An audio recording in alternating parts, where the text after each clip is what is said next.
Akibat diterpa badai, sejumlah nelayan bot Robin di Kecamatan Sawang dan Kecamatan Labuhan Haji dilaporkan hilang kontak di laut. Senin 3 Agustus 2020, sekira pukul 10 WIB.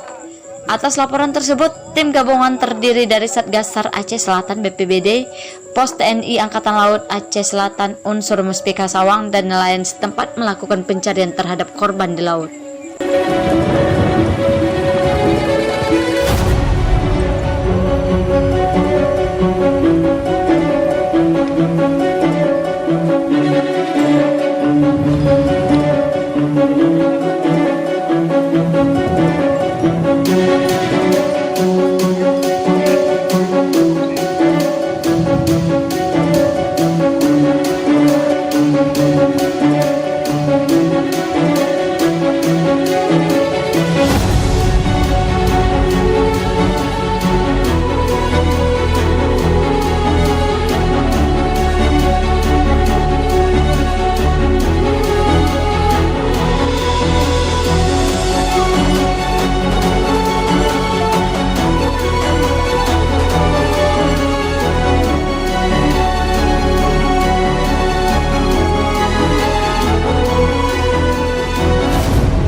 Ketua Satgas SAR Aceh Selatan, Mai Fendri, mengatakan, nelayan yang hilang kontak di laut baik di Kecamatan Sawang dan di Kecamatan Labuhan Haji telah ditemukan oleh nelayan dalam kondisi selamat.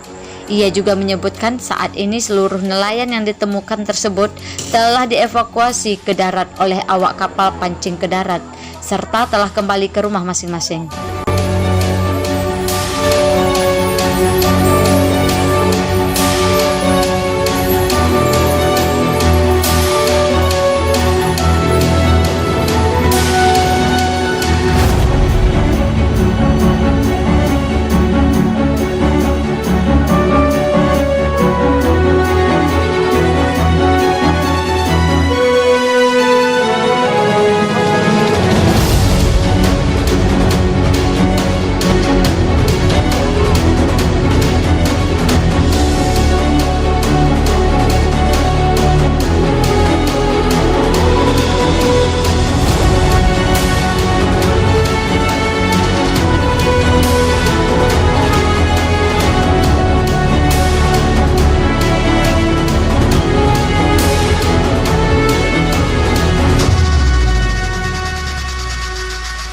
Terima kasih telah mengunjungi Ceber Channel. Jangan lupa komen,